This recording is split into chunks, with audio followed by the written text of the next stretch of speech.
Okay. Okay. I think I had a little delay here, but hello everyone. Welcome to the Out of the Box Developer. And can I see? I think I'm having back. Okay.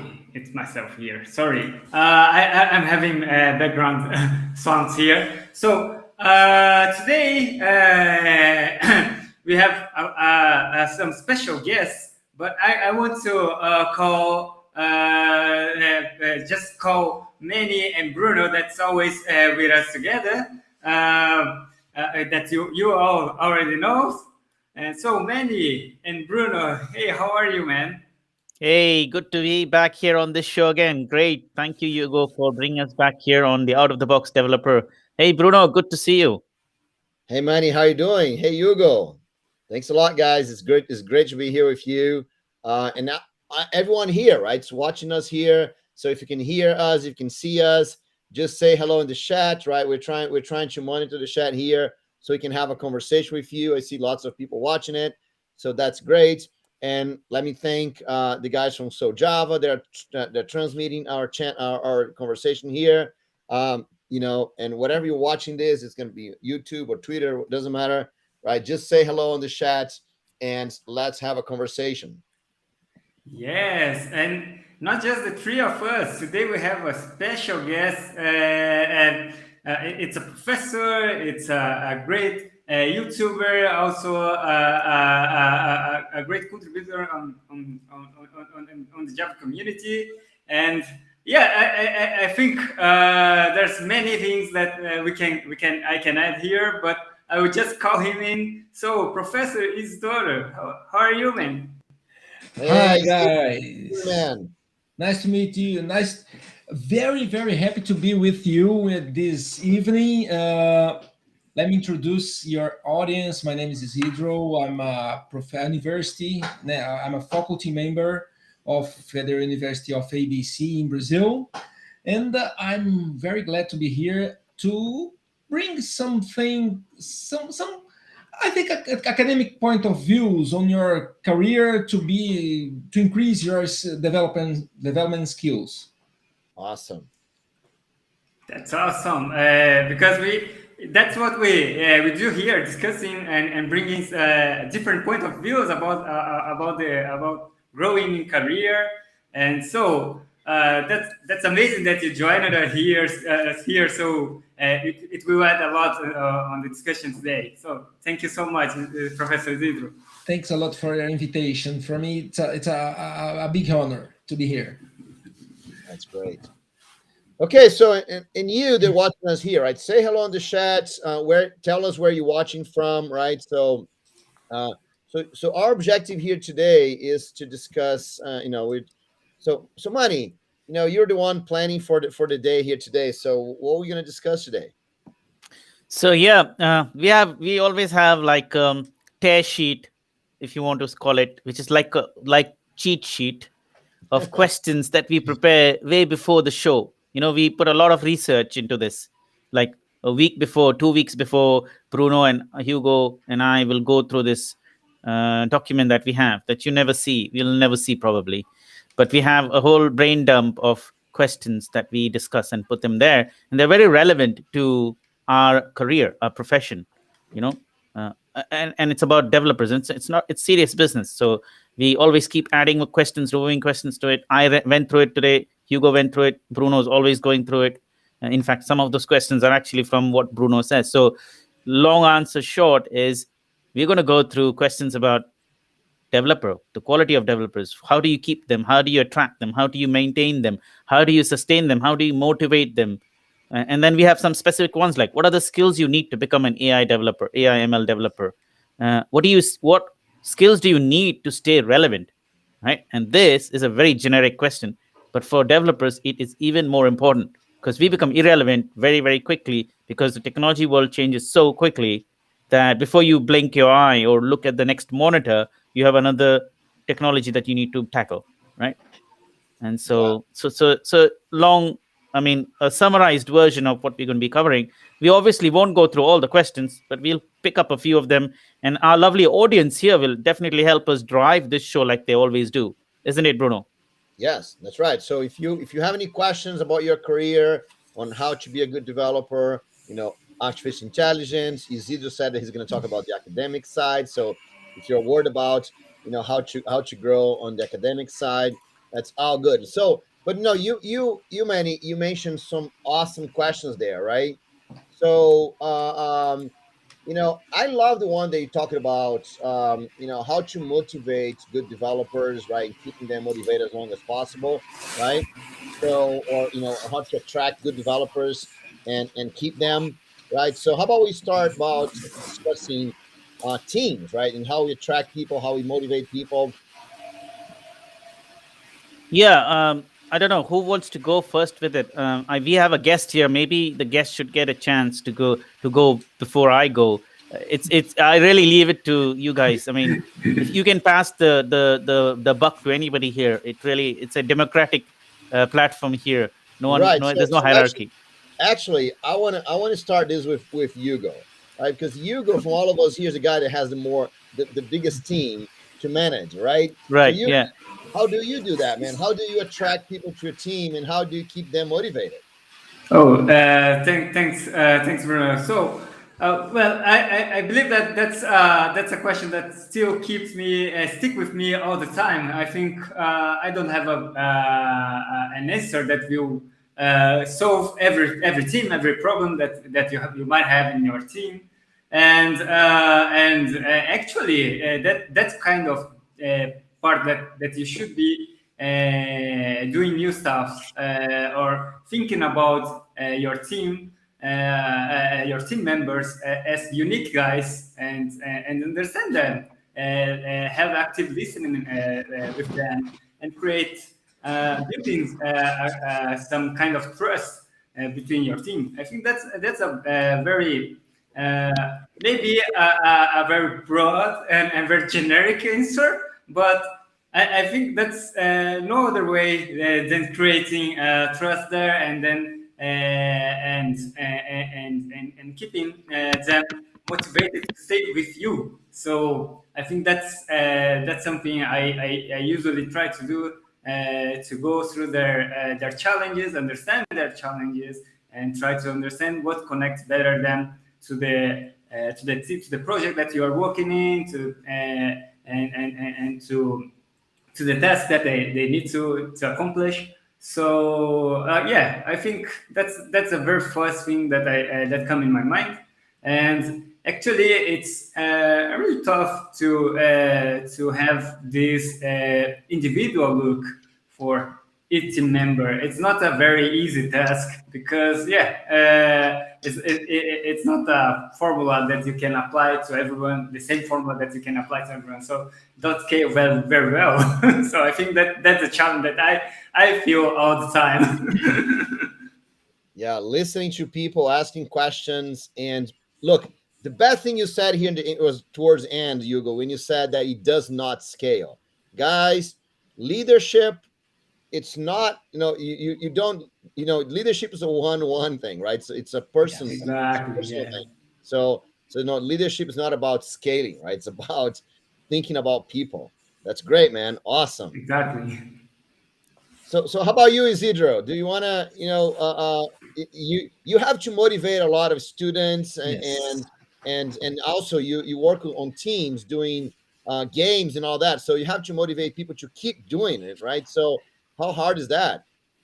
It's a very hard task because, as Hugo said, it's a one-to-one activity.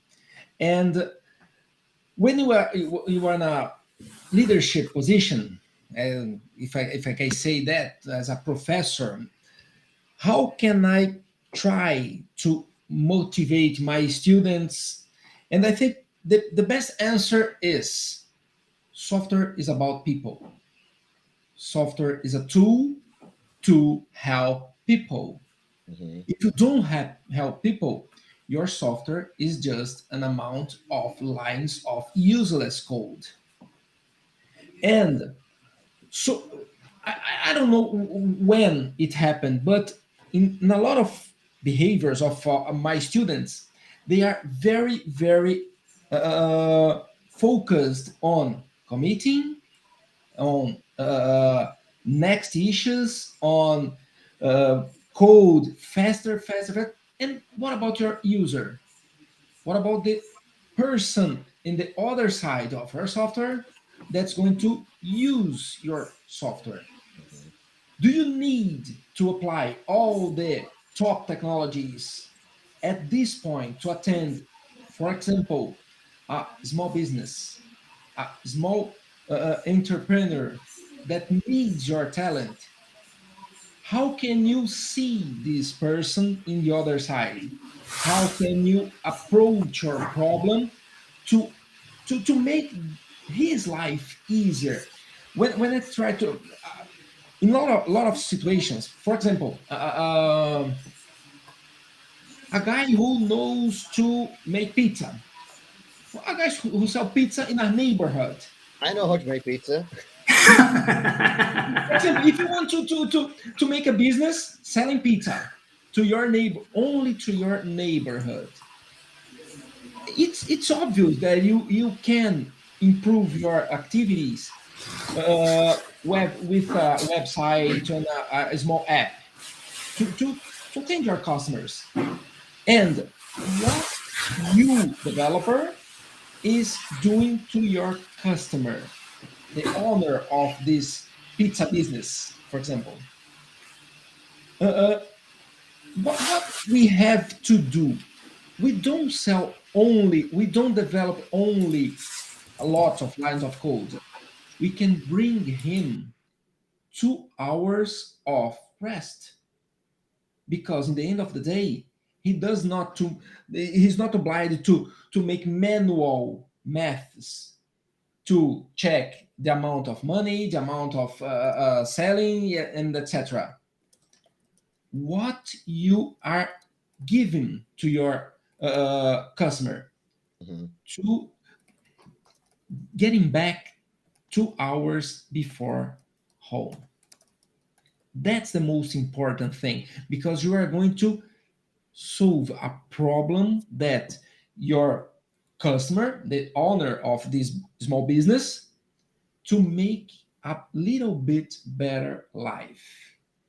And that's about software. Software is about make people's life better. Awesome. And of course, when you're doing software that makes people's lives better, right? It's a lot easier to be motivated to do it, right? You have purpose on your activities. Purpose. That's money. You should add that to our list. So someday talk about purpose. Yes, absolutely, absolutely. I mean, everybody's been mentioning keywords, like the one of the keywords that stuck out when Hugo was talking, among many other things, is trust. Yes. Right. And what Isidro just mentioned just now is software is about people. And at that point, I wanted to interrupt and say something, but I didn't want to, and I let him pass through. But Bruno and Hugo, if you remember, in the last 5-6 sessions we've said almost similar things what Isidro has been saying, but in different words, right? Software being a creative process, software being about people, software being about communication, about community. We have never talked about technology. We have never talked about software being about Java, Python, or JavaScript, right? Or all the technologies like they're there today, they're not there tomorrow, right? People are always going to be there, right? So, and it's about improving people's lives. That's where the purpose and the goal comes in, right? Because if that's not there, you don't stay motivated.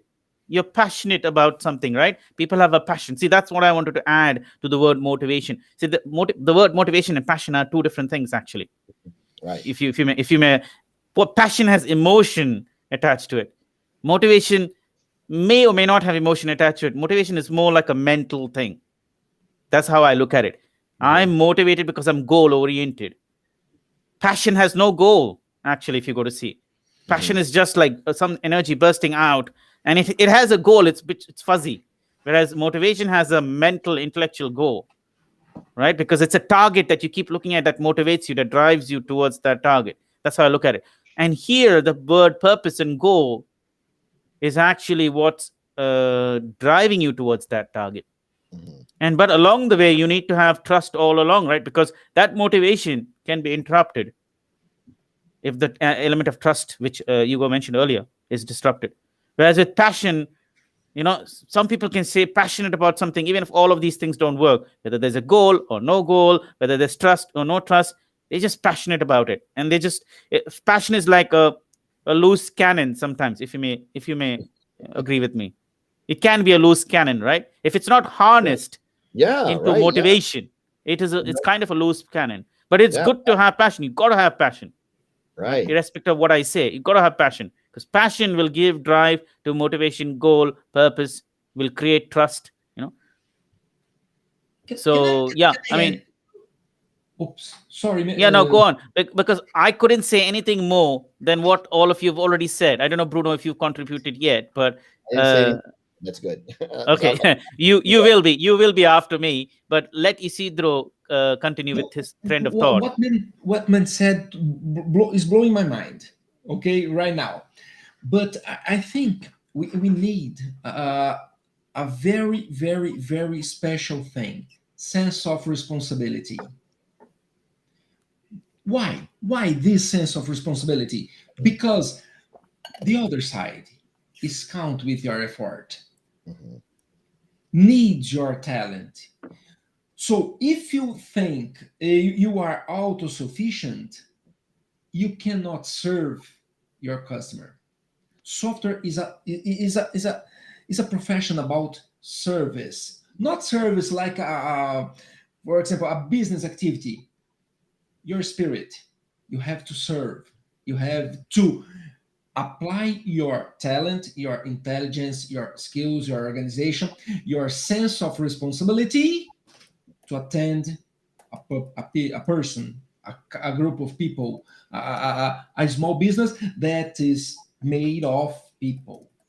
And I think when I try to talk to my students, motivation, I think it's a flag that's positioned on the highest top of our tower. The weakest wind can change your direction. But where your flag must be stuck in the rock.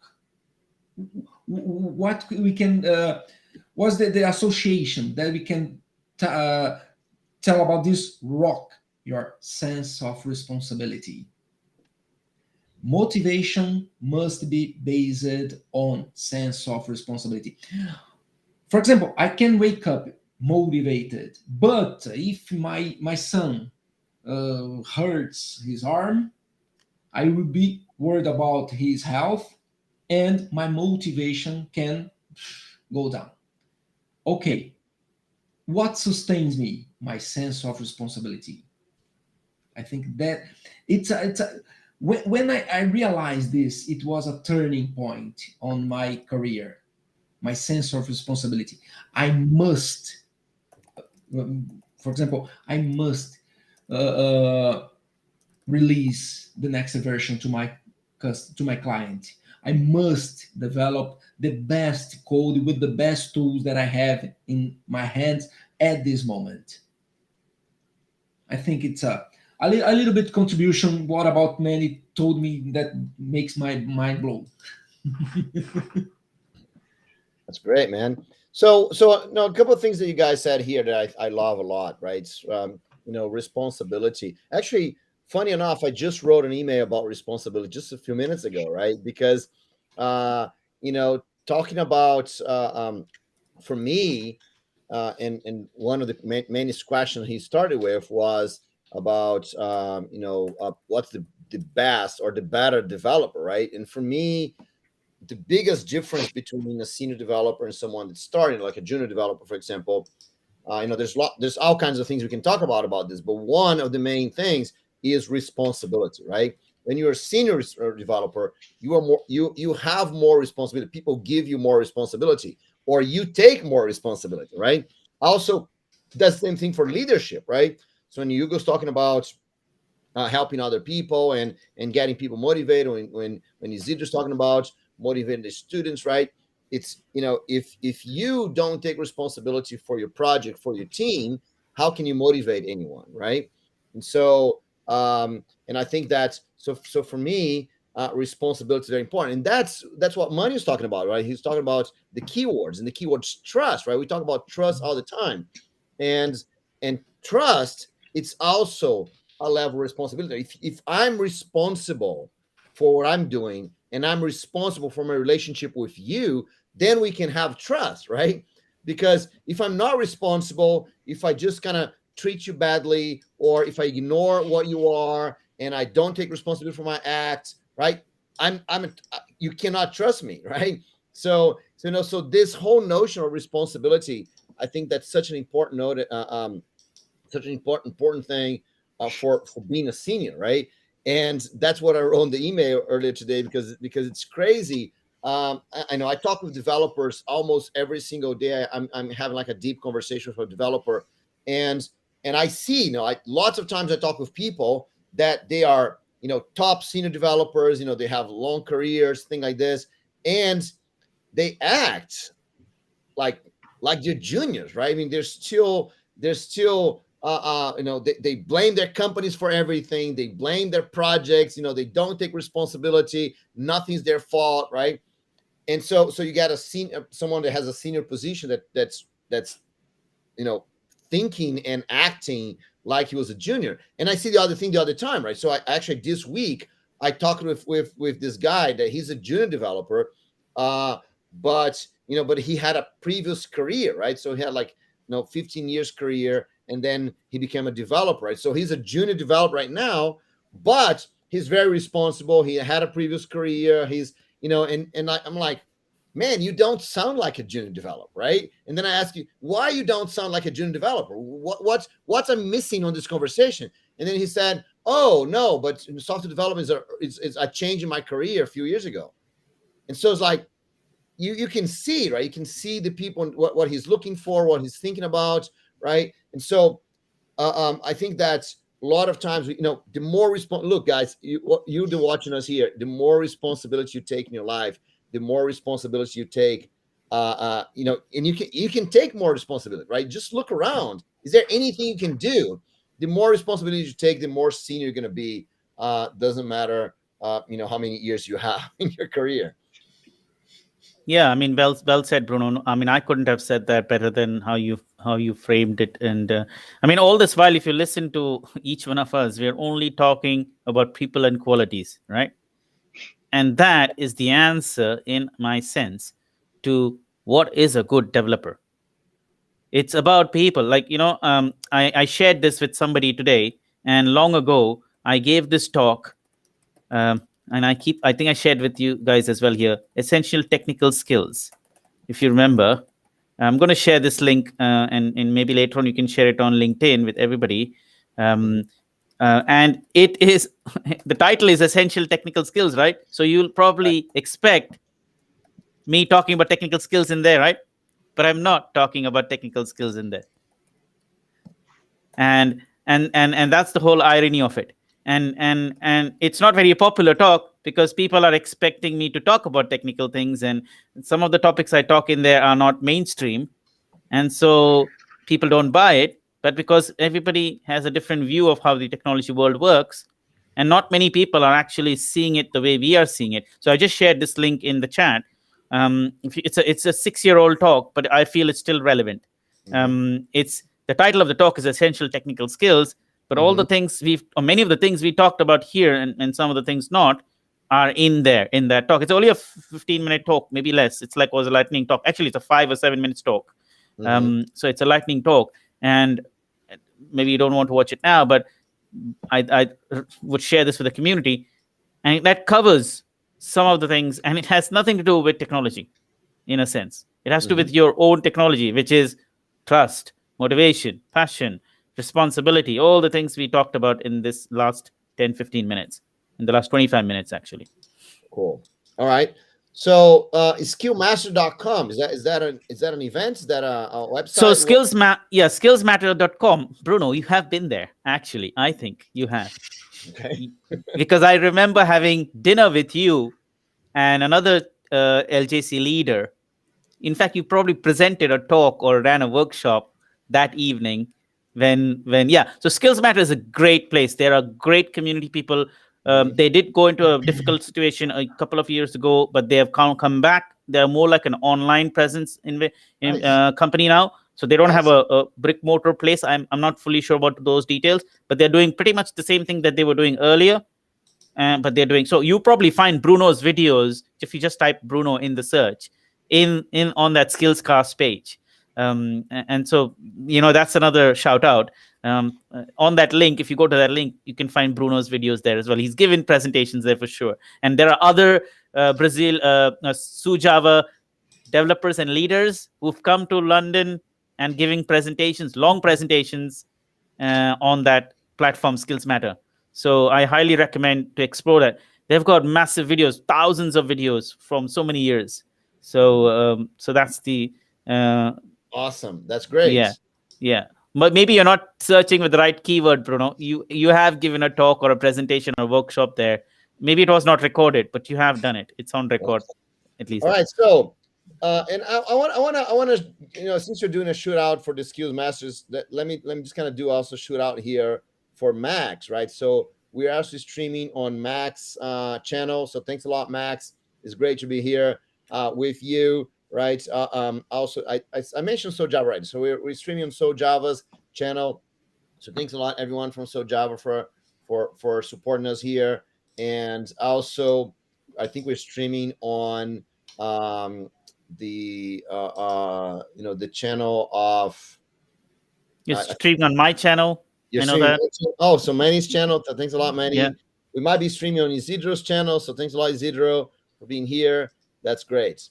All right. So and if you're watching us here, come on, send us questions. Say on the chat, right? We're gonna try to monitor to help to actually think about your questions and try to answer your question.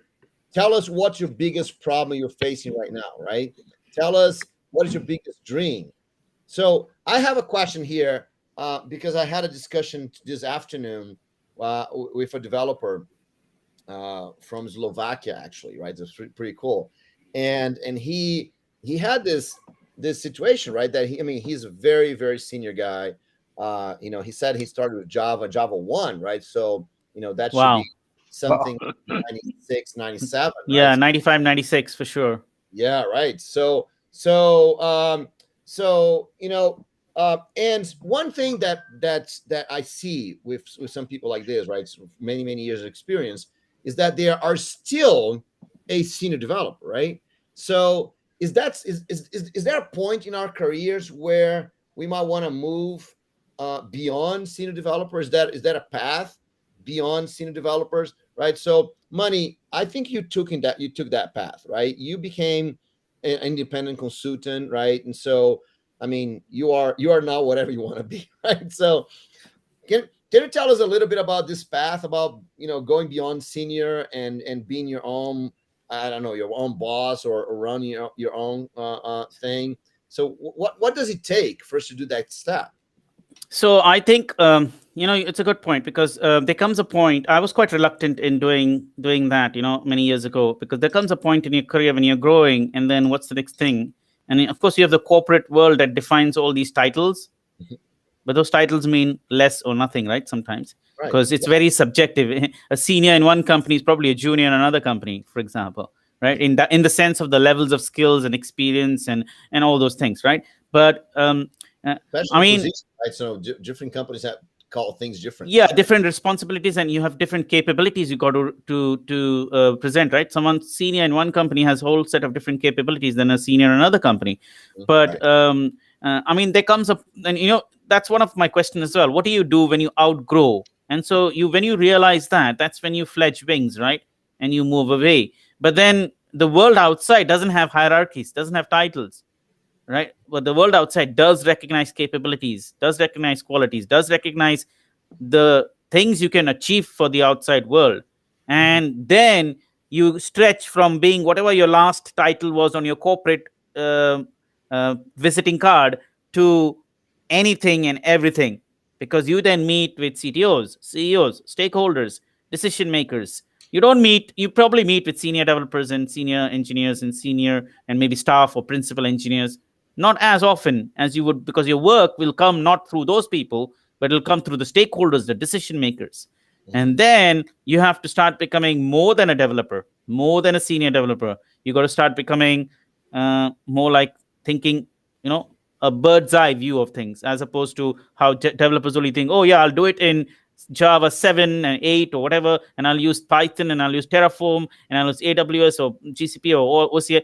That's not the language they're interested in. That's the language you got to drop or keep it below, and then you got to adapt a new ubiquitous language. And the ubiquitous language will be all across, from the highest stakeholder to the lowest stakeholder, which is the developer. And the highest and lowest doesn't mean good or bad. It's just where the decision flow comes from, right? So that's what you got to become.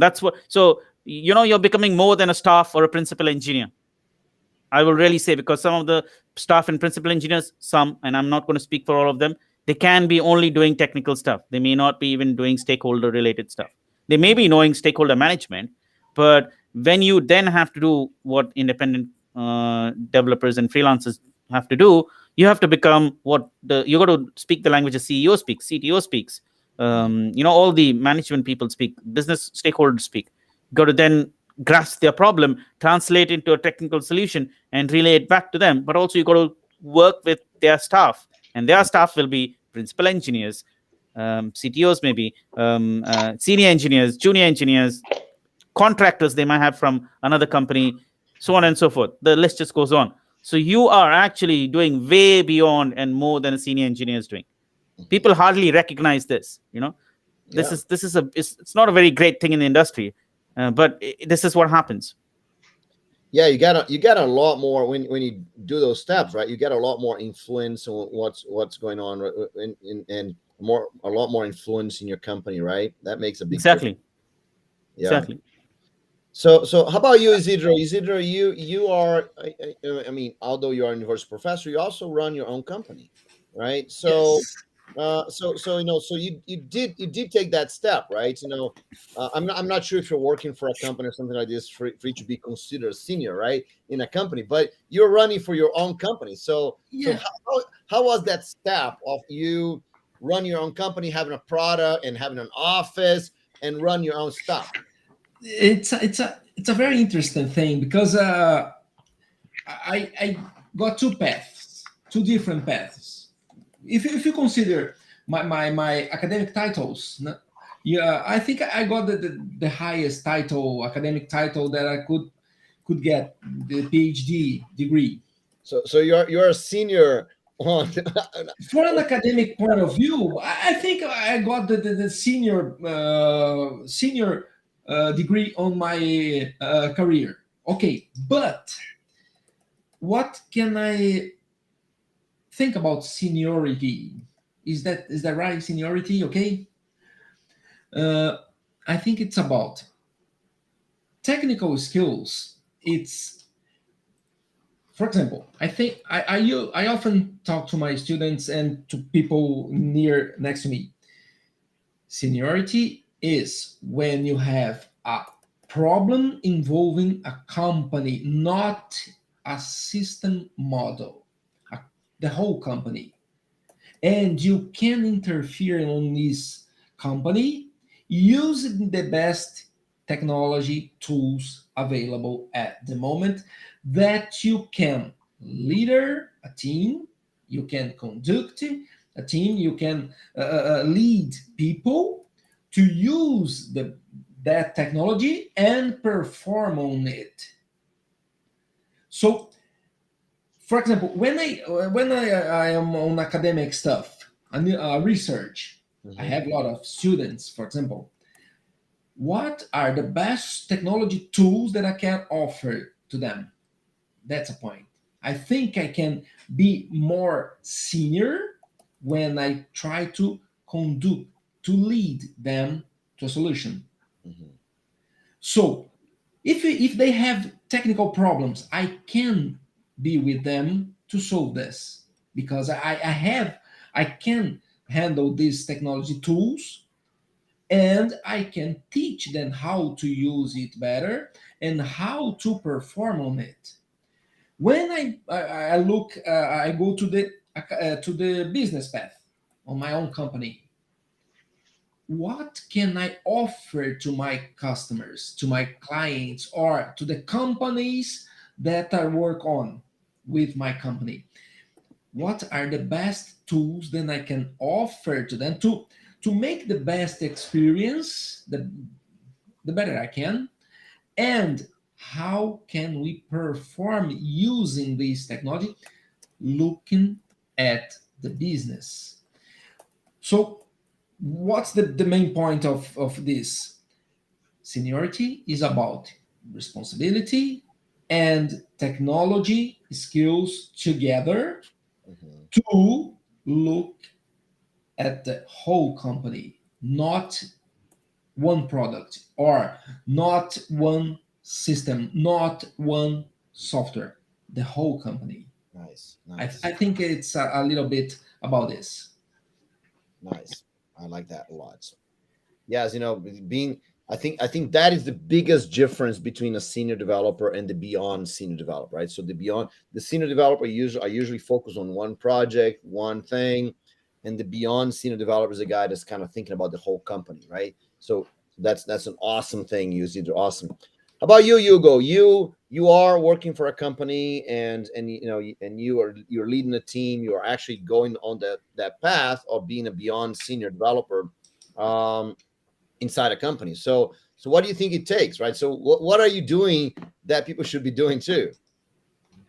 While hearing many Professor Isidro comments, I, one thing that I realized here that was quite very interesting is when we said about assuming more responsibility. We grow when we assume more responsibility, and seems like when you start running your own business, when you start doing your own consultancy or anything, you are taking the biggest responsibility because you are responsible for your own career, your own life, and your own job. And I believe that many people that I, uh, I cannot say much about me. It's just an insight that I just have right now. But I believe that some people that I see, they have a more seniority even inside the company, is when they act uh, not like an employee inside the company, but like a guy that is selling their service inside the company. So they are aware of their responsibility about their own, what they give to the company and what they receive back from the company, and having this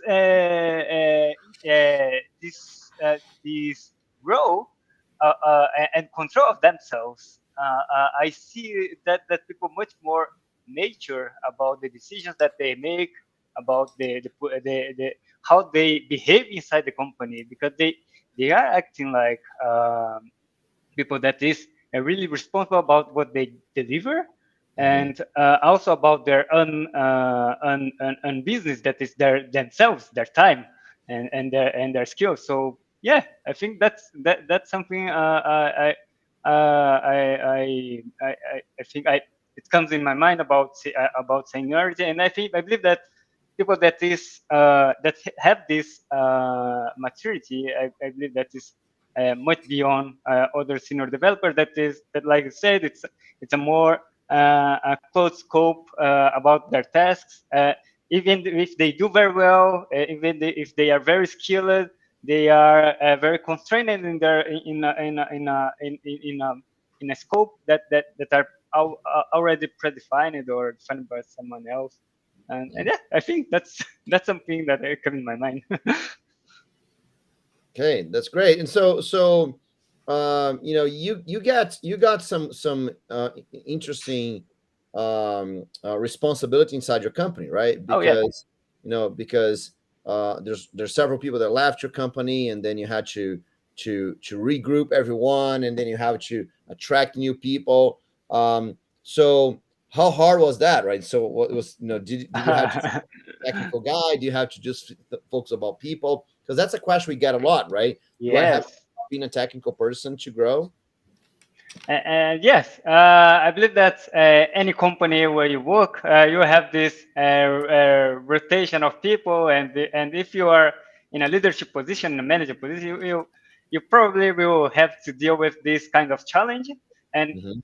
indeed, it's a very challenging problem. And yeah, what I try to do is to extract the best thing that we can about this situation, and not just, of course, when we lose people, we are not losing just a resource. We are losing a lot of. If the guy was probably if they leave, they got some better offer. So the guy is a good guy. So he is a team member that probably have make difference in our team. And you're losing also the knowledge, the everything that he takes with him.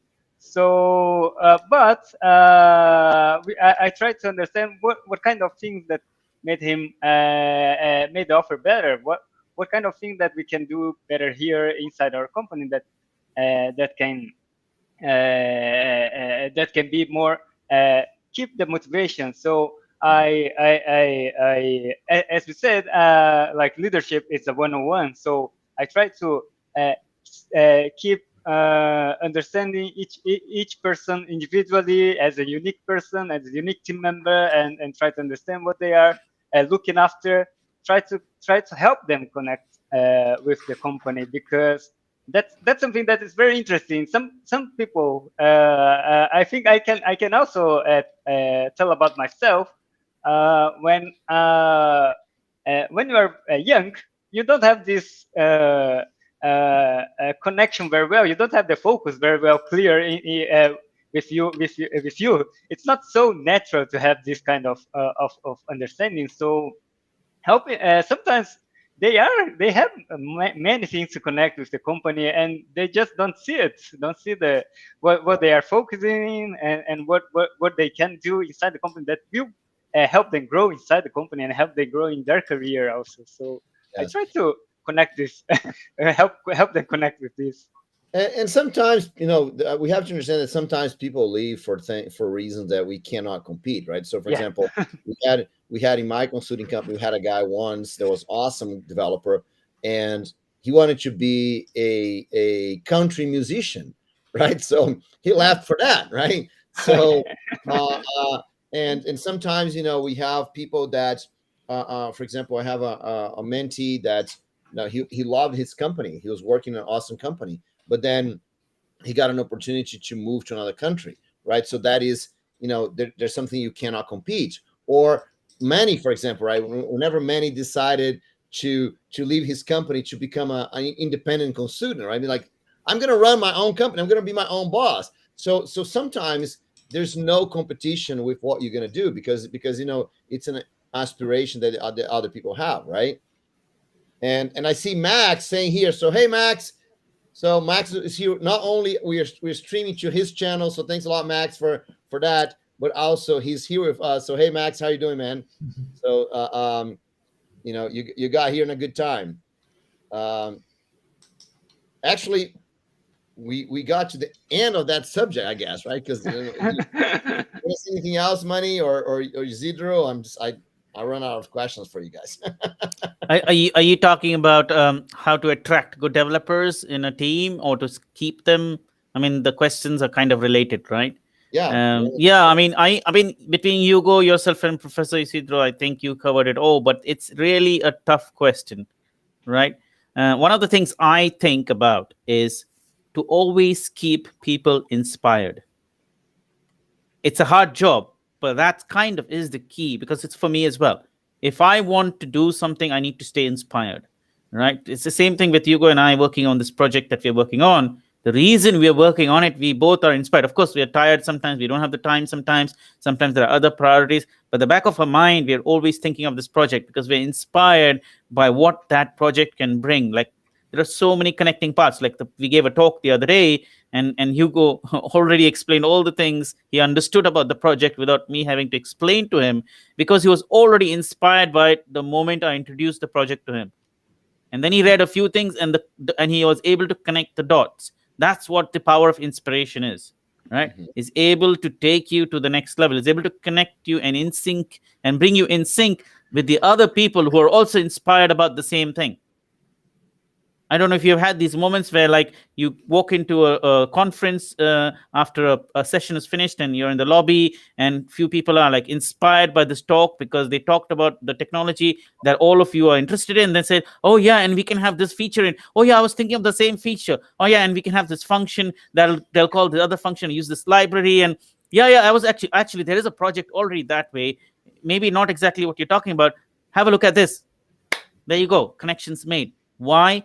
Because it was driven by something called inspiration, right? Exactly. And who inspired them? The speaker, right?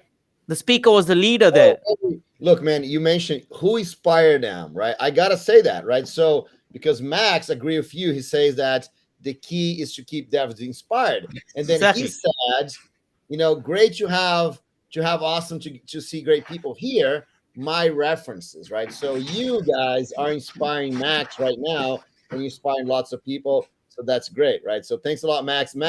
And we're streaming to Max channel. So Max, thanks a lot, man. Thanks for being here with us all the time. Max is a coordinator of SoJava, one of the largest Java group in the world, right? So he does a lot of work there.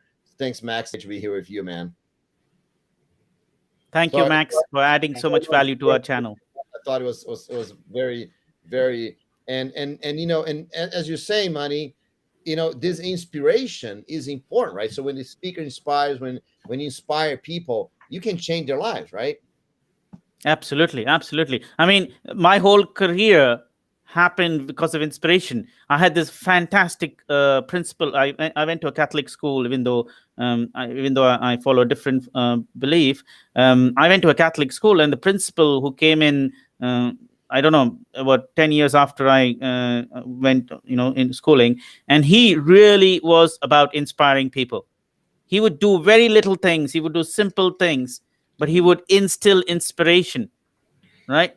Even the last day when I graduated out of my school, we all went to him with our logbooks to just have messages and quotes from him, and he would write things in there to inspire you even then. And all the time I spent in under his tenure as a principal, as him being the principal of the school, is all I learned was that how he inspired people, and that and everything I developed was a result of his inspiration. Right? So if I have a technology career now, is all credits to him, because he instilled it. And not just me, he had the whole school of thousands of people and not everybody must have got inspired, because everybody doesn't probably pay attention. But I'm thinking his goal eventually resulted in many people being inspired, one after the other. So many batches of students got inspired with that.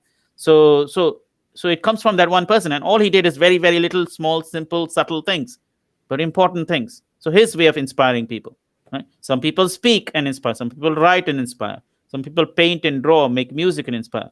Some other people do very subtle things like this and inspire. Yeah, that's right, man. I want to get back to one thing that you said, but before that, you mentioned your principal in your school, and Isidro, that's what you do all the time, right? So you have to inspire your students, and I think that inspiring students is such a hard job, right? Because you gotta students want to go parties and have fun, and you're meeting friends, right? So Yes. and then you got to actually get them to think about maybe being responsible and getting a job, right? So that's the point. I was thinking about what Manny was talking, and again, my mind was blowing. So, Manny, you blow my mind this evening, and Explosion. so many explosions here in my office. So, how can we be effective on inspiration? Why my students got inspired on me? my acts must be very coherent with my speech. So it's not it's effectless if I talk something and get practice on other thing. So I'm used to use to talk to my students, to tell my students what is the name of the user of your system. Do you have a user? This user has a name. Call him by his name. For example, I have a group of students that we have to make a web store, okay, a small e-commerce, and our user, our customer, was a girl, was a young lady that lives near my home, Leticia. It was just a software. It's Leticia's store. We have a user, we have a person that will be the stakeholder of our system. And if I treat her in one way and talk anything different to my students, they will see, they will notice this incompatibility. So my words must go with my actions.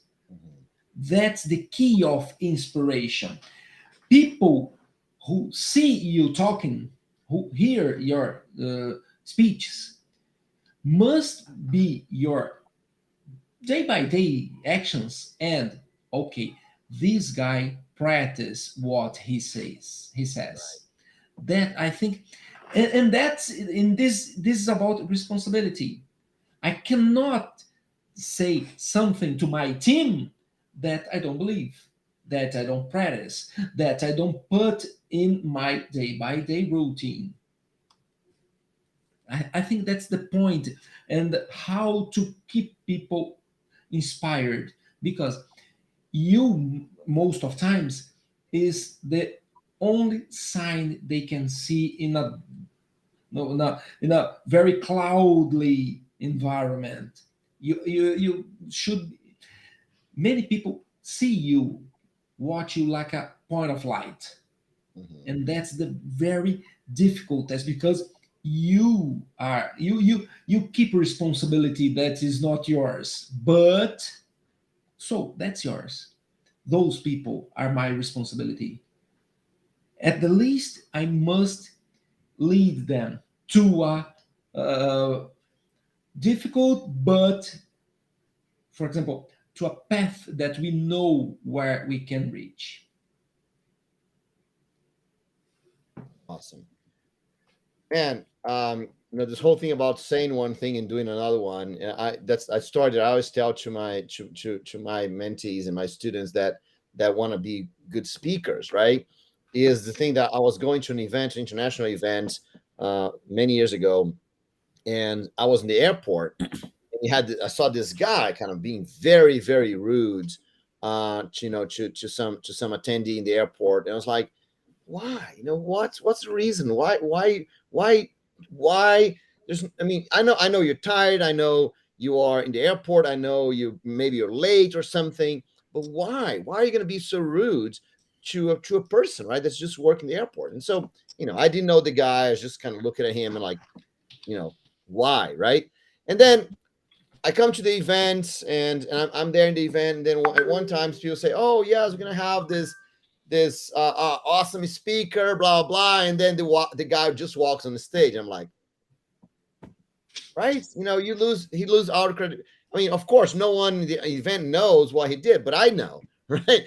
And so he immediately lose every credibility that he had, because I know that I know who he really is when he's not in front of the camera, when he's not in front of the stage, right? So yeah, and so these kind of things happen, and so Max is saying to us here, right, that he moved his career to help developers, and when I see them improving, and they come to him and thank him, it shows that it was worth ever moving, because that's the whole point, right? When we, when we when we connect with people and we help them, when we think about them, and we are consistent, right? So we're consistently doing this. It's not just a one-off, right? It's not, oh, I just helped this one guy.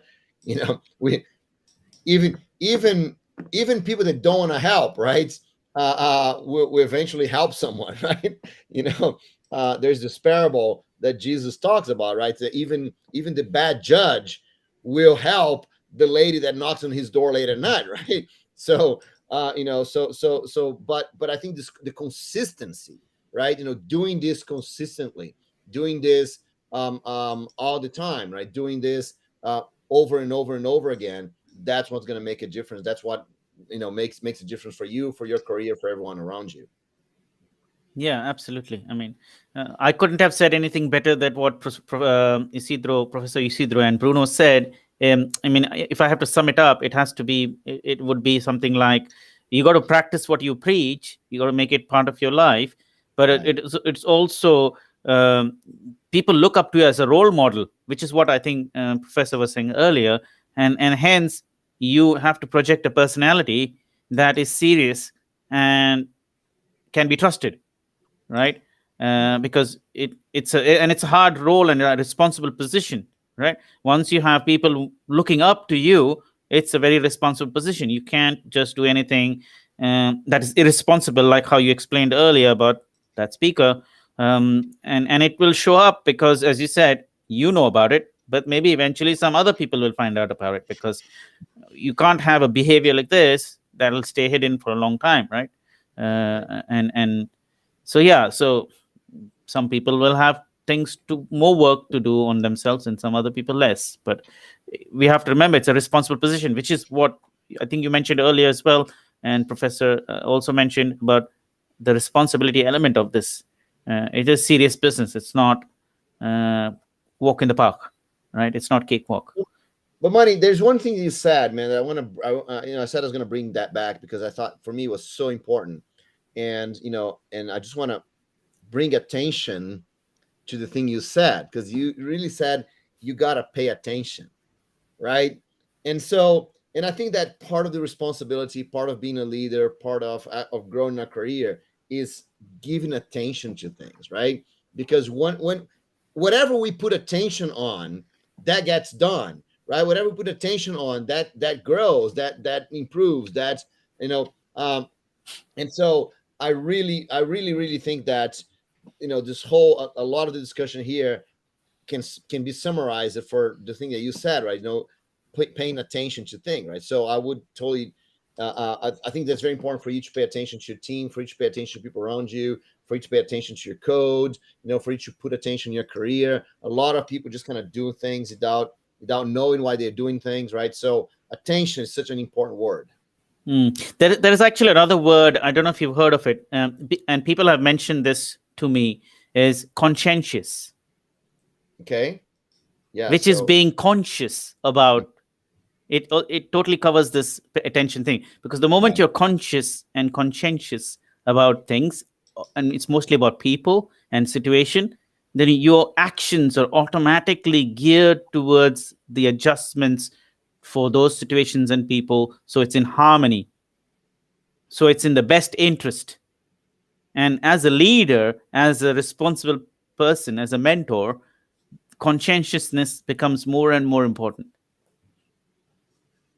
Right. So that's kind of the word that came to my mind when you mentioned pay attention to. Pay attention to is a simpler explanation to, and maybe a stream of that. But conscientiousness is a little bit more than just paying attention. That's awesome, man. Yeah. So I think this is so important: consciousness, attention, and I think there's a whole movement of consciousness, right? So that's conscientious yes, is different than conscious. Conscientiousness. Yeah. It's a bit tongue twisting, but there's a slight difference. But the words are related. It's being conscious. Yeah, that's why conscientious, right? Yes. Being conscious about something. So you're right about it, even if you say if you're being conscious, right? Right. Yeah, I know. Look, you are in London, You're the English speaking person here. But this is a difficult word even for me sometimes, because It it's is. very subtly different in pronunciation of the Yeah, other word. yeah, it is. All right, guys. So we're on our mark here. So we thanks everyone for watching us here. But Hugo, as we talk about a lot about responsibility, but being a senior and going beyond senior. So what do you think would be your last message here for everyone? Oh well, I think for me also this session today gives a lot of insights and new point of views. But yeah, I think being responsible by yourself for your career, for what you do and what you deliver. I think that's a great advice to start growing your career at any time. So anywhere that you are junior, you are already senior, and you want to go up.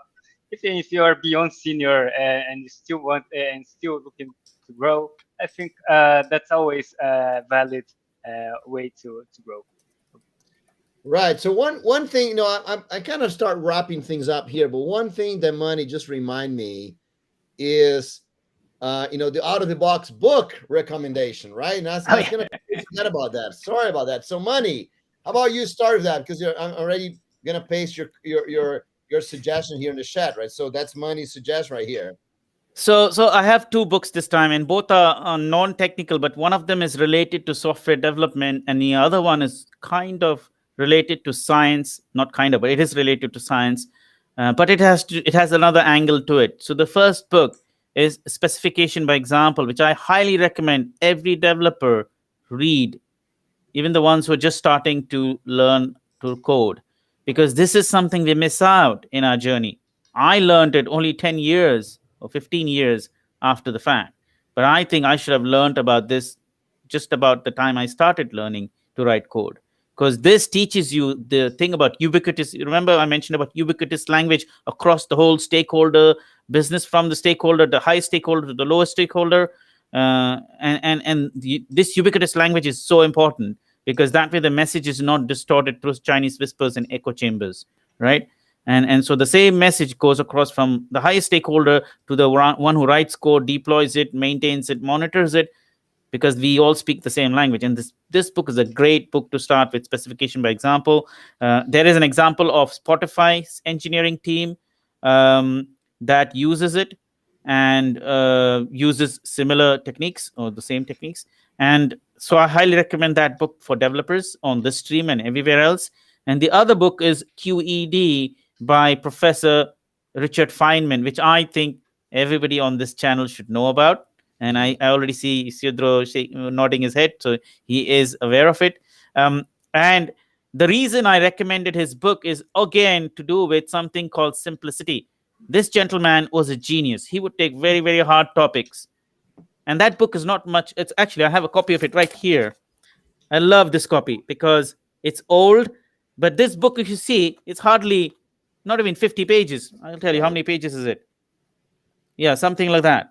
150 pages, right? It's a small book. You can read it on your aeroplane trip anywhere, and you'll enjoy the whole read. And it's actually about physics and maths, but you don't feel it.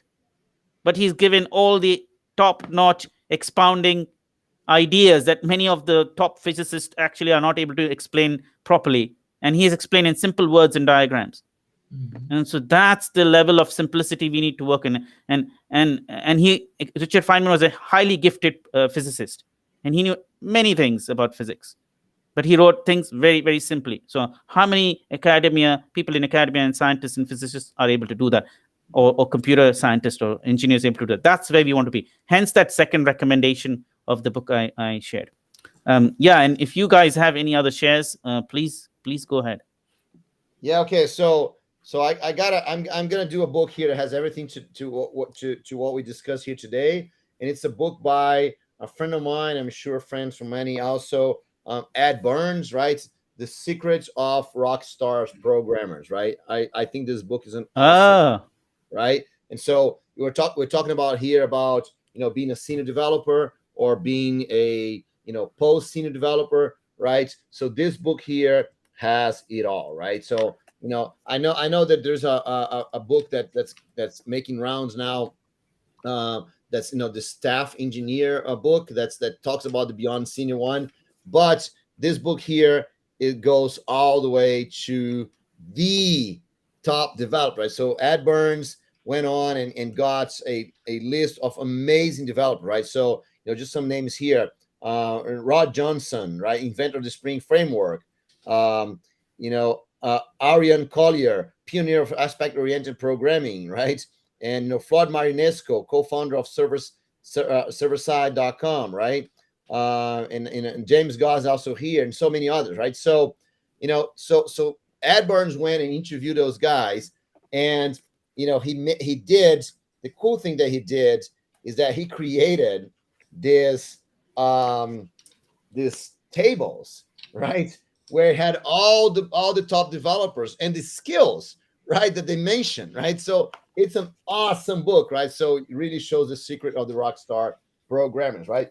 I did a presentation with Ed Burns on Java 1 about the secret of rockstar programmers, and that's an awesome book. So thanks everyone, and thanks Hugo for pasting the link right there in the chat. That's awesome.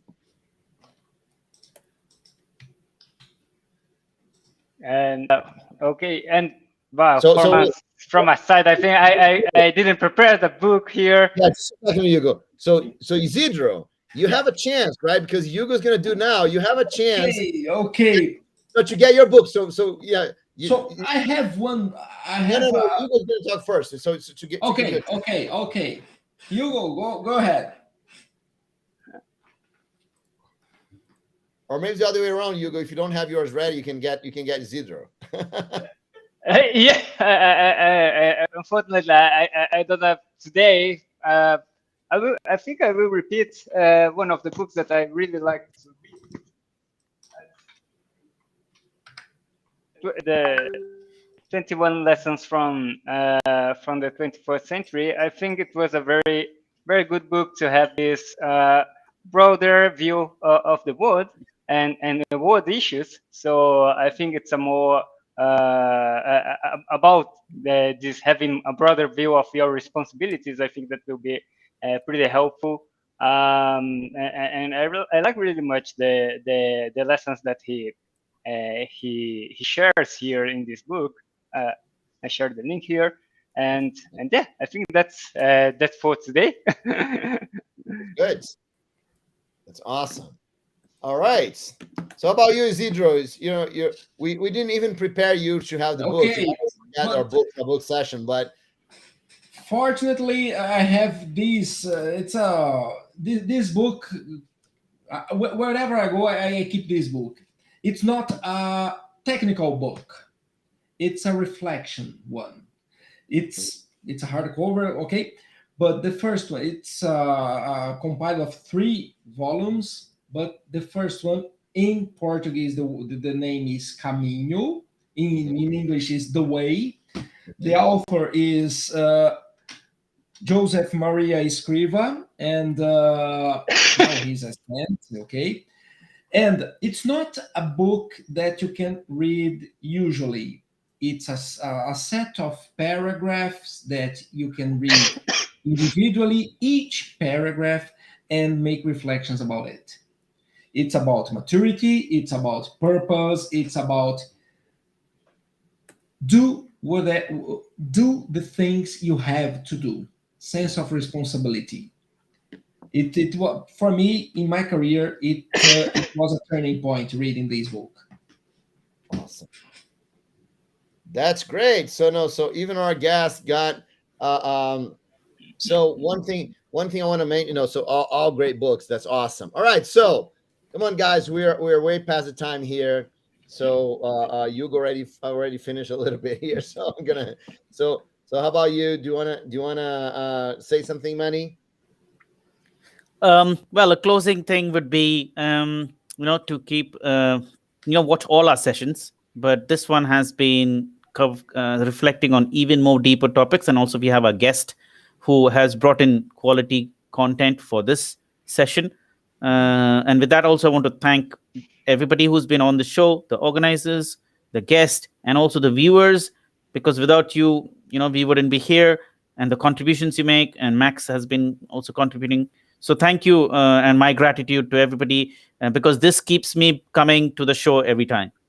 Right. My inspiration for being here. Awesome. Inspiration is important, right? Okay, so Isidro, how about you? Do you wanna some closing comments here? I would like to say thank you guys for inviting me to this session. I'm honored to be here. And if you need more, if you need me in more opportunities, please call me. Thank you so much. Yeah, we might be adding more and more people here, right? All right. So, guys, the one thing I want to say really quick is that this session here was a little bit more philosophical, I think, than usual, right? So that's I think that was awesome. And one of the reasons for that is when you move beyond senior level, right?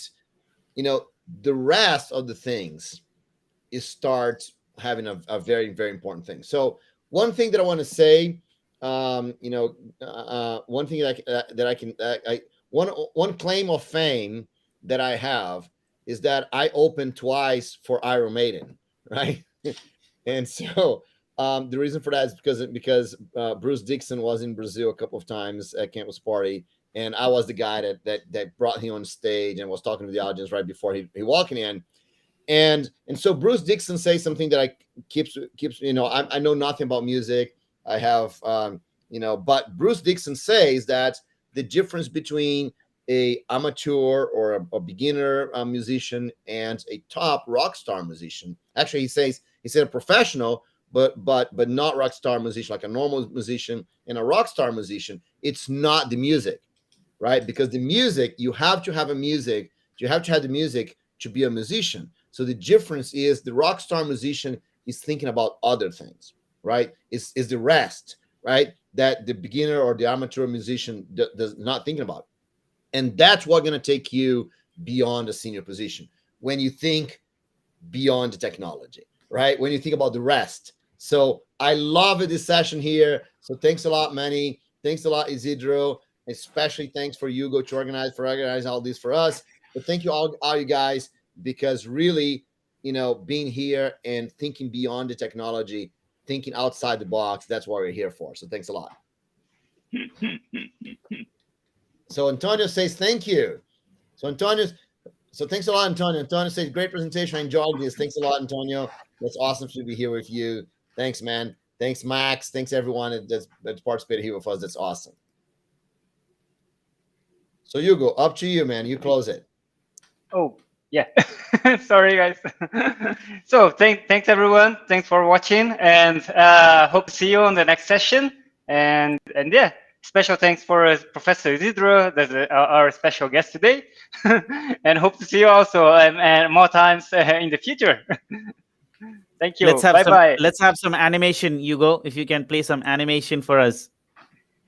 Oh, Bruno, help me with the animation here. It's you okay?